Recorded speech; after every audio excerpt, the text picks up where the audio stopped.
नमस्कार दोस्तों, आपके अपने इस YouTube चैनल हिंदी मस्ती प्रधान सर पर स्वागत है। और देखिए, पूरे भारत में लॉकडाउन लग गया है कोरोना की वजह से। तो सारी कोचिंगें और जो भी विद्यालय हैं सभी तो बंद हैं। इस वजह से हम आप लोगों को पढ़ाएंगे और आप लोग जो है कि चाहे घर पे हों, चाहे बनारस हों, चाहे जहाँ भी हों, आप लोग धैर्य से पढ़िएगा। सब चीज़ें आपको उपलब्ध कराई जाएंगी। और आज हम लोग पढ़ेंगे हिंदी। और हिंदी में जो है कि सबसे पहले देखेंगे, इसके पहले जो वीडियो हम भेजे हैं उसमें वर्णमाला भी है और संधि भी हम पढ़ा चुके हैं, वो देख लीजिएगा पीछे जा कर के। और आज हम लोग पढ़ेंगे समास। आइए देखते हैं समास क्या होता है। समास के विषय में हम लोग जानेंगे। आज हम लोग पढ़ेंगे समास। समास समास और समास जब पढ़ेंगे तो इसके पहले हम देखेंगे कि समास का अर्थ क्या होता है। समास का सबसे पहले देखेंगे, समास का जो है निर्माण कैसे हुआ है। समास का निर्माण, समास के निर्माण देखने के बाद हम लोग पढ़ेंगे समास का अर्थ क्या होता है। समास का अर्थ क्या होता है और इसके बाद समास की परिभाषा पर बात करेंगे हम लोग। समास की परिभाषा क्या होती है, समास की परिभाषा। इसके बाद समास में कितने पद होते हैं, समास में कितने पद हैं इस पर बात करेंगे हम लोग। और इसके बाद पद जब हम लोग जान जाएंगे तो देखेंगे कि तोड़ना क्या कहलाता है। समास को तोड़ना क्या कहलाता है, समास का तोड़ना क्या कहलाता है, इस पर हम लोग बात करेंगे। तोड़ना क्या कहलाता है, तोड़ना। फिर इसके बाद हम लोग देखेंगे समास में समस्त पद, समस्त पद, समस्त। समास में देखेंगे हम लोग कि समस्त पद, समस्त पद या समस्त पद या समासिक पद क्या कहलाता है। समासिक पद ये क्या कहलाता है। और इसके बाद हम लोग बात करेंगे भेद पर कि समास के भेद कितने हैं ना। देखिए दोस्तों, अगर हम समास पढ़ रहे हैं तो सबसे पहले हम लोग देखेंगे कि समास का निर्माण कैसे हुआ है। समास जो भी चीज़ें पढ़ा जाए पहले उसकी भूमिका जाना जाए कि निर्माण कैसे हुआ है। फिर समास का अर्थ क्या है, परिभाषा क्या है, पद क्या है, तोड़ना क्या कहलाता है, समस्त पद या समासिक पद क्या कहलाता है, फिर समास के भेद कितने हैं, हम लोग इस पर बात करेंगे ना। तो आइए हम लोग देखते हैं समास का निर्माण कैसे हुआ है। तो समास का जो निर्माण हुआ है ये सम प्लस अस से समास का निर्माण हुआ है। सम प्लस अस से समास का निर्माण हुआ है। सम प्लस अस से समास का निर्माण हुआ है। इसमें जो है सम क्या है, ये सम उपसर्ग है। सम क्या है, ये उपसर्ग है। और अस क्या है, ये धातु है। सम प्लस अस से समास का निर्माण हुआ है। इसमें जो सम है ये सम उपसर्ग है और अस जो है धातु है। अब देखेंगे कि समास का अर्थ क्या है। तो समास का जो अर्थ होता है, समास का अर्थ संक्षेप होता है। क्या होता है, संक्षेप होता है। समास का जो अर्थ होता है यह संक्षेप होता है। समास का अर्थ होता है संक्षेप या संक्षेपण भी होता है, या संक्षेपण भी होता है, या संक्षिप्तीकरण भी होता है।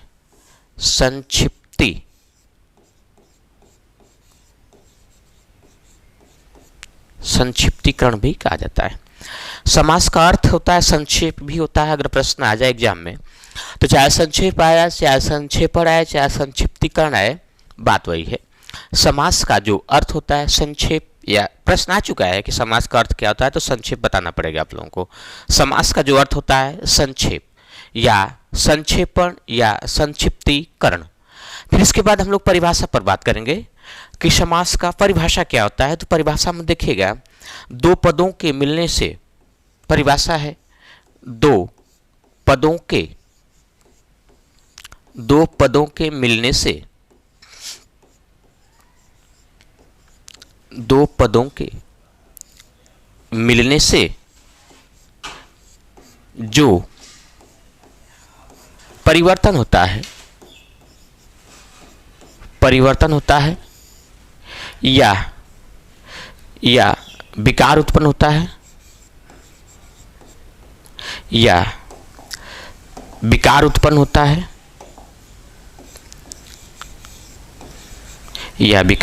होता है, या नया शब्द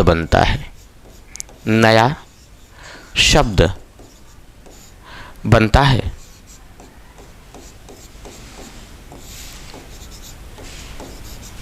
उसे ही समास कहते हैं। समास की परिभाषा यही है कि जब दो पद मिलने से, जब दो पद मिलते हैं तो कुछ न कुछ परिवर्तन करते हैं या विकार करते हैं या नया शब्द बनाते हैं, उसे ही समास कहा जाता है। पद कितने होते हैं समास में? पद देखा जाए तो समास में दो पद होते हैं। कितने पद होते हैं? दो पद होते हैं। एक होता है पूर्व पद और एक होता है उत्तर पद। समास में दो पद होते हैं, एक पूर्व पद और एक उत्तर पद ना। तोड़ना क्या कहलाता है? तो तोड़ना जो है समास विग्रह कहलाता है। तोड़ना क्या कहलाता है? तोड़ना जो है समास विग्रह कहलाता है, समास विग्रह। और समस्त पद या समासिक पद क्या होता है? सबसे पहले हम देखेंगे, एक पद उठाएंगे, जैसे मान लीजिए राजकुमार हो गया। क्या हो गया? राजकुमार। ये एक पद है। एक राजकुमार, अर्थात जब इसको हम अलग करेंगे, इस राजकुमार को अलग जब हम करते हैं तो लिखते हैं हम लोग हैं राजा का कुमार, राजा का कुमार, राजा का कुमार। जब इसमें देखिए दो पद हैं, एक राजा है और एक कुमार है। इसमें दो पद हैं, एक राजा है और एक कुमार है। इन्हीं दो पदों को ध्यान समझिएगा, इन्हीं जो दो पदों को जब हम एक साथ लिखते हैं तो इसे ही समस्त पद या समासिक पद कहा जाता है। जब दो पदों को एक साथ लिखते हैं तो इसे ही समस्त पद या समासिक पद कहते हैं, और इन्हीं को जब हम अलग कर देते हैं तो इसे ही क्या कहलाया जाता है? समास विग्रह। इसे ही हम लोग समास विग्रह कहते हैं। ध्यान से एक बार और समझिएगा, जब दो पदों को एक साथ लिखते हैं तो इसे समस्त पद या समासिक पद कहते हैं, और इन्हीं को जब हम अलग कर देते हैं, जब अलग करके लिखते हैं तो इसे ही समास विग्रह कहलाया जाता है या समास विग्रह कहते हैं। और भेद पर बात करें हम लोग तो समास के कुल 6 भेद होते हैं। कितने भेद होते हैं? 6 भेद होते हैं। समास में कुल 6 भेद होते हैं। देखिएगा दोस्तों, समास पढ़ने से पहले इसकी भूमिका हम लोग जान जाते हैं कि भूमिका में है क्या चीज। तो समास का जो निर्माण हुआ है सम प्लस अस धातु से हुआ है। इसमें सम क्या है? ये उपसर्ग है, सम उपसर्ग है, और अस जो है धातु है। और अर्थ क्या होता है? तो अर्थ होता है संक्षेप। देखिए जो समास होता है इसका जो अर्थ होता है संक्षेप या संक्षेपण या संक्षिप्तीकरण होता है। परिभाषा क्या होती है? जब दो पदों को मिलने से, दो पदों के मिलने से जो परिवर्तन होता है, जो परिवर्तन होता है या विकार उत्पन्न होता है या नया शब्द बनता है, उसे ही हम लोग समास कहते हैं। अर्थात जैसे देखिएगा दो पद कैसे हम लोग समझेंगे या कैसे परिवर्तन होता है। इसमें मान लीजिए दो शब्द हो गए, दो शब्द हम लेते हैं यहाँ पर। एक शब्द ये हो गया और एक शब्द ये हो गया। ये दोनों जब मिलते हैं, यही दोनों जब मिलते हैं तो कुछ यहाँ पर नया शब्द बनाते हैं या परिवर्तन करते हैं या विकार उत्पन्न करते हैं, इसे ही समास कहा जाता है। और इसमें इस शब्द के अंतिम वर्ण ये प्लस शब्द का प्लस के बाद जो शब्द है इसका प्रथम वर्ण ये दोनों जब मिलते हैं तब संधि का निर्माण होता है। किसका निर्माण होता है? संधि का निर्माण होता है।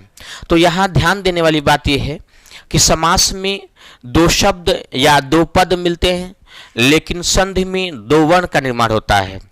जब दो वर्ण मिलेंगे तो संधि का निर्माण होता है, लेकिन दो शब्द या दो पद मिलते हैं तो समास का निर्माण होता है। तो यही परिभाषा है कि जब दो पदों के मिलने से जो परिवर्तन होता है या विकार उत्पन्न होता है या नया शब्द बनता है, इसे ही समास कहते हैं। और समास में दो पद होते हैं, एक पूर्व पद होता है और एक उत्तर पद होता है। तोड़ना क्या कहलाता है? समास विग्रह। यहाँ ध्यान देने वाली बात यह है दोस्तों कि जो राजकुमार है एक शब्द है, जब इसको हम तोड़ देंगे, जब अलग कर देंगे तो राजा का कुमार, इसमें जो कारक चिन्ह है ये मिला हमें यहाँ, ठीक है ना।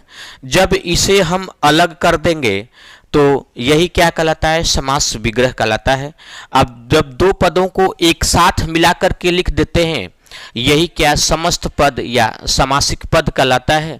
और भेद पर बात करें हम लोग तो समास के कुल 6 भेद होते हैं। कितने भेद होते हैं? 6 भेद। दोस्तों यहाँ तक तो आप लोगों को समझ में आया होगा। अब चलते हैं हम लोग भेद पर बात करेंगे कि समास के भेद कितने हैं। आइए हम लोग देखते हैं कि समास के भेद कितने हैं। समास के भेद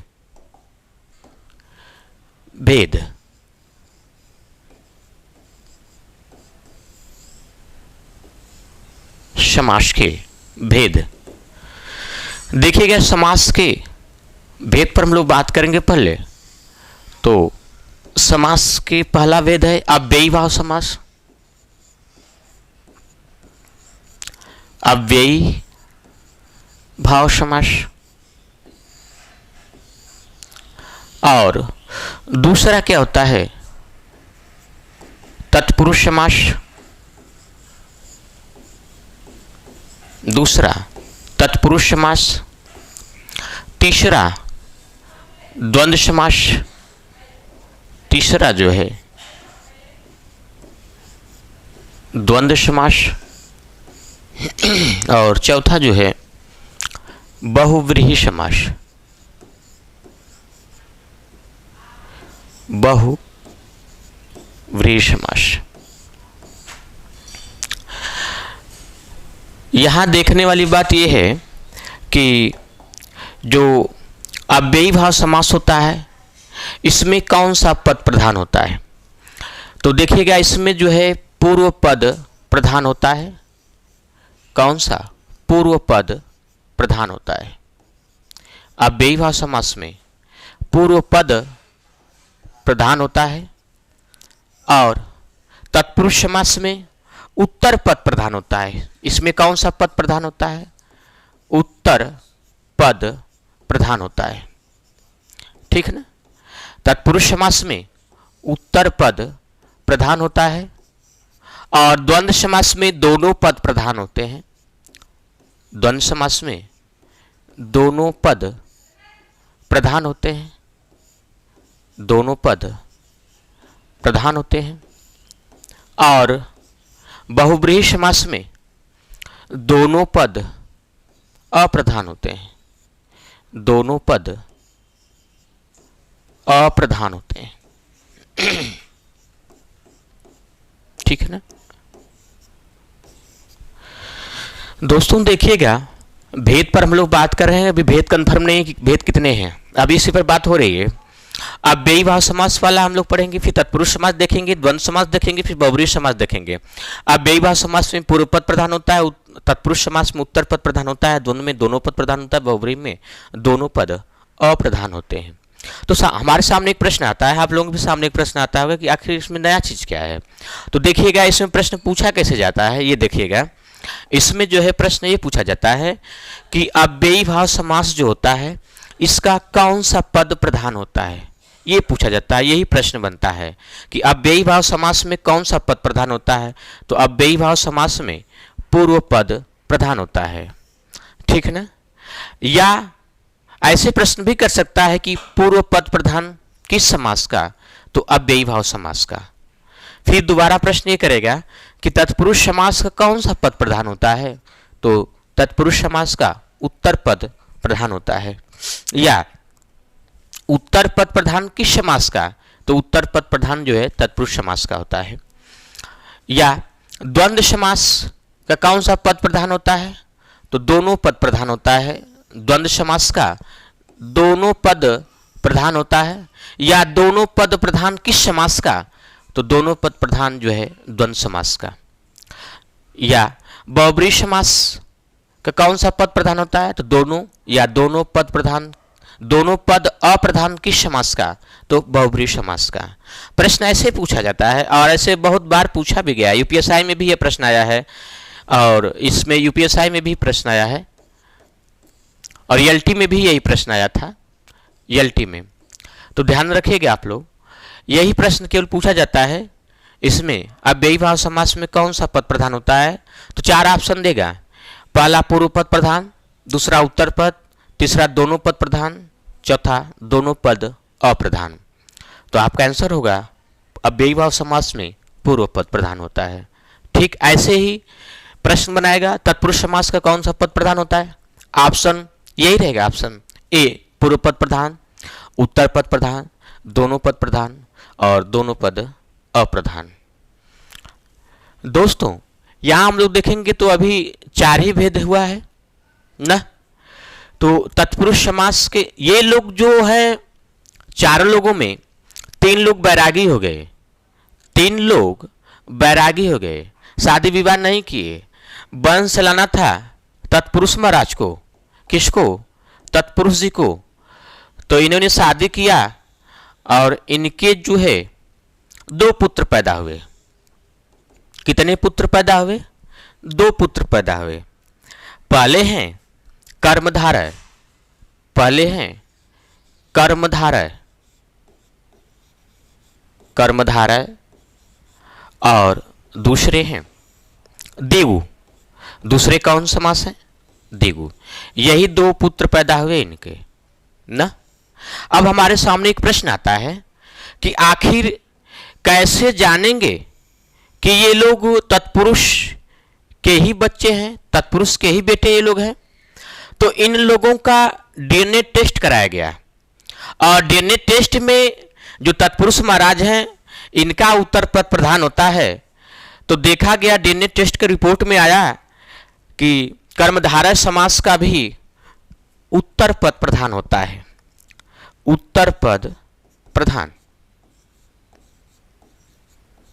उत्तर पद प्रधान। और दिगु का भी उत्तर पद प्रधान होता है। डीएनए की रिपोर्ट आई और उसी से ये पता चला कि इनका कौन सा पद प्रधान होता है। तो इनका भी उत्तर पद प्रधान हुआ, दिगु महाराज का भी उत्तर पद प्रधान हुआ। अगर डीएनए रिपोर्ट में ये आता है कि इनका जो पद है पूर्व पद प्रधान होता, पूर्व पद प्रधान है, तो ये अव्ययी भाव समास के भेद हो जाते हैं। अगर दोनों पद प्रधान होता तब द्वंद्व का, दोनों पद अप्रधान तो बहुव्रीहि का। लेकिन डीएनए टेस्ट में यही रिपोर्ट आया कि नहीं, इनका भी उत्तर पद प्रधान होता है। जिस तरह तत्पुरुष समास का उत्तर पद प्रधान होता है, ठीक उसी तरह कर्मधारय का भी उत्तर पद प्रधान होता है और दिगु का भी उत्तर पद प्रधान होता है। यहाँ तक तो ठीक हुआ, इनका पालन पोषण हुआ। और पालन पोषण होने के बाद जब ये लोग बड़े हुए तो देवी लोग आती हैं। तो जानते हैं आप लोग दोस्तों, जब इन लोगों की देवी जी आई, ये देखिए, ये दिगु की देवी जी हैं और ये कर्मधारय के देवी जी हैं। जब इन लोगों की देवी जी आती हैं तो उसमें ये देखिएगा, तब घर में जो है बिखरा उत्पन्न होता है, आपस में कलह उत्पन्न होता है और ये लोग चालू हो जाते हैं अपने हिस्से के लिए। तो ये लोग कहे कि कर्मधारय महाराज भी बार बार ये देवी लोग टेंशन दे रहे थे, तो ये अलगा होने के लिए कहीं कर्मधारय महाराज कहे कि अपने पिताजी से कहे कि पिताजी मुझे अलग कर दीजिए, और दिगु महाराज भी कहे कि भैया पिताजी मुझे अलग कर दीजिए, अब हम लोग एक में नहीं रह सकते। तो कोई भी पिता होता है पहले देखता है अपने बच्चे को कि नहीं बच्चा कमा खा लेगा कि नहीं। इसलिए पिताजी कहे कि बचवा अब मान लीजिए आप अलग हो रहे हैं तो क्या खाएंगे, कैसे रहेंगे। तो कर्मधारय जी कहे कि मैं अपना पालन पोषण कर सकता हूँ, जिस तरह इन लोग अपना पालन पोषण करते हैं उसी तरह मैं भी अपना पालन पोषण कर सकते हैं पिताजी, इसलिए मुझे अलग रखिए। हम जो हमारा ये कर्मधारय महाराज कहते हैं कि हमारा जो निर्माण हुआ है, हमें हमारे अंदर जो गुण मिलता है वो गुण क्या है, ये देखेंगे कि जो निर्माण होता है हमारा विशेषण और विशेष्य से हमारा निर्माण होता है। जो हमारा निर्माण होता है वो विशेषण और विशेष्य से होता है, ठीक है ना। जिस तरह हमारे चाचा लोग अपना जीवन यापन कर रहे हैं, अलग अलग इनके अंदर गुण मिलता है, अलग अलग विशेषताएं मिलती है, ठीक उसी तरह हमारे अंदर भी दूसरा गुण पाया जाता है विशेषण और विशेष से, इसलिए मुझे आप अलग कर सकते हैं। तो पिताजी कहे ठीक है सोचेंगे।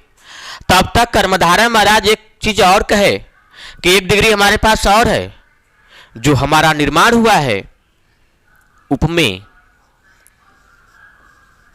उपमेय वह उपमान से होता है।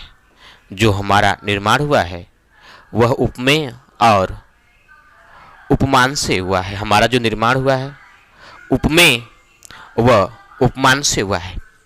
तब पिताजी कहे ठीक है आप अलग हो सकते हैं, आप कमा खा सकते हैं। फिर उसके बाद दिगु महाराज पीछे कैसे रहेंगे, ये भी कहे कि इसी लाहन में हम भी अलग हो जाएं।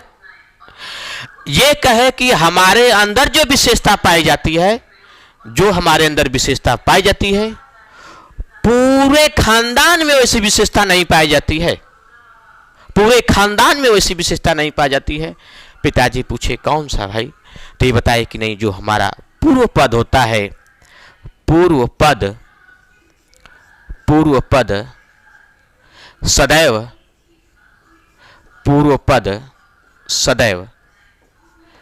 संख्यावाची होता है। पूर्व पद क्या होता है, सदैव संख्यावाची होता है। इस तरह समास के कुल, यहां ऑप्शन में जो हम रखे थे समास के कुल कितने भेद हो गए, 6। समास के कुल कितने भेद हो गए, 6। यही नंबर 1 पर अव्ययीभाव समास, नंबर 2 तत्पुरुष, नंबर 3 कर्मधारय, नंबर 4 दिगु, नंबर 5 द्वंद्व और नंबर 6 बहुब्रीहि समास। इस तरह समास के कुल 6 भेद हुए। पहला अव्ययीभाव समास, इसमें पूर्व पद प्रधान होता है। दूसरा तत्पुरुष समास, उत्तर पद प्रधान होता है। तीसरा कर्मधारय और इनका भी उत्तर पद प्रधान होता है। चौथा दिगु, उत्तर पद प्रधान इनका भी होता है। पांचवा द्वंद्व, दोनों पद अप्रधान। बहुब्रीहि में दोनों पद अप्रधान। देखिएगा बहुब्रीहि में और प्रश्न बन सकता है। बहुब्रीहि जो है, बहुब्रीहि में देखिएगा दोनों पद अप्रधान होते हैं, या प्रश्न और भी पूछ सकता है कि तीसरा पद प्रधान हो सकता है इनका, तीसरा पद भी प्रधान होता है इनका, एक प्रश्न भी बन सकता है। बहुब्रीहि समास में तीसरा पद प्रधान होता है। हो सकता है प्रश्न ऐसे भी पूछ दे कि दोनों पद अप्रधान, तीसरा पद प्रधान, कोई पद प्रधान नहीं, कोई पद प्रधान नहीं। इस तरह भी प्रश्न कर सकता है कि बहुब्रीहि समास का कौन सा पद प्रधान होता है, तो कोई पद प्रधान नहीं होता है। पद 2 ही है, एक पूर्व पद एक उत्तर पद, तो इन दोनों में से कोई पद प्रधान नहीं होता है ना। तो कई तरह से प्रश्न बन सकते हैं बहुब्रीहि समास के, ठीक है ना, बहुत तरह से प्रश्न बन सकते हैं बहुब्रीहि समास के। इस तरह आज हम लोग पढ़ें इसकी भूमिका, समास की भूमिका, निर्माण कैसे हुआ, अर्थ क्या है, परिभाषा क्या है, पद कितने होते हैं, और समस्त पद या समासिक पद क्या कहलाता है, विग्रह क्या कहलाता है, भेद कितने हैं, आज हम लोग इतना पढ़ लिए। और इसके बाद जो है कि एकदम क्रम से दोस्तों, एकदम क्रम से पढ़ेंगे। सबसे पहले हम लोग अव्ययी भाव पढ़ेंगे, फिर तत्पुरुष, कर्मधारय, द्विगु, द्वंद्व और बहुब्रीहि समास, एकदम क्रम से एक एक ठो पढ़ेंगे। तो आज के लिए जो है इतना ही हम लोग पढ़ेंगे। इसके बाद जो अव्ययी भाव समास पढ़ेंगे नेक्स्ट वीडियो में। धन्यवाद।